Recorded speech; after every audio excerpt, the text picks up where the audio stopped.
ಭಾರೀ ಮಳೆಯಿಂದಾಗಿ ಐತಿಹಾಸಿಕ ಹಿನ್ನೆಲೆಯುಳ್ಳ ಮಂಜರಾಬಾದ್ ಕೋಟೆಯ ಒಂದು ಪಾರ್ಶ್ವ ಶನಿವಾರ ತಡರಾತ್ರಿ ಕುಸಿದಿದೆ. ಕೋಟೆಯ ಒಳಭಾಗದ ಸೈನಿಕರು ವಿಶ್ರಾಂತಿ ಪಡೆಯುತ್ತಿದ್ದ ಭಾಗ ಎಂದು ಹೇಳಲಾಗುವ ಪ್ರದೇಶವು ಕುಸಿದು ಬಿದ್ದಿದೆ.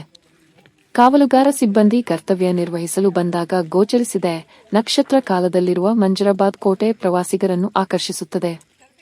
ಮುಂಜಾನೆ ಕೋಟೆಯ ಕರ್ತವ್ಯ ನಿರ್ವಹಿಸಲು ಬಂದಾಗ ಕುಸಿತದ ಗೋಚರ ಕಂಡುಬಂದಿದೆ. ನಕ್ಷತ್ರಕಾಲದಲ್ಲಿರುವ ಮಂಜರಾಬಾದ್ ಕೋಟೆ ಪ್ರವಾಸಿಗರನ್ನು ಆಕರ್ಷಿಸುತ್ತದೆ. ನೂರಾರು ಪ್ರವಾಸಿಗರ ಪ್ರತಿನಿತ್ಯ ಇಲ್ಲಿಗೆ ಭೇಟಿ ನೀಡುತ್ತಾರೆ. ಪ್ರವಾಸಿಗರ ಆಕರ್ಷಣೆಯ ಕೇಂದ್ರವಾಗಿರುವ ಐತಿಹಾಸಿಕ ಮಂಜರಾಬಾದ್ ಕೋಟೆಯನ್ನು 1792ರಲ್ಲಿ ಟಿಪ್ಪು ಸುಲ್ತಾನ್ ನಿರ್ಮಿಸಿದರು.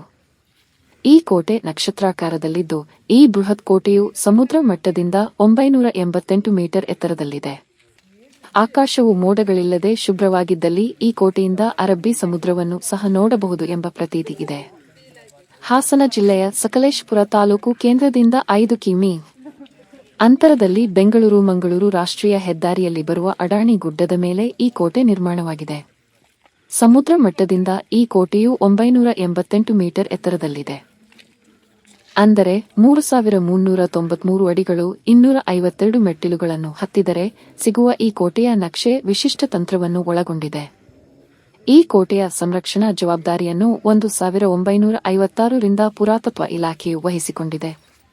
ಕೋಟೆಯ ಒಂದು ಭಾಗ ಕುಸಿದ ಹಿನ್ನೆಲೆಯಲ್ಲಿ ಇಂದು ಬಂದಿರುವ ಪ್ರವಾಸಿಗರಿಗೆ ನಿಷೇಧ ಹೇರಲಾಗಿದ್ದು, ಬಂದ ದಾರಿಗೆ ಸುಂಕವಿಲ್ಲವೆಂಬತೆ ನಿರಾಸೆಯಿಂದ ವಾಪಸ್ಸಾಗುತ್ತಿದ್ದಾರೆ.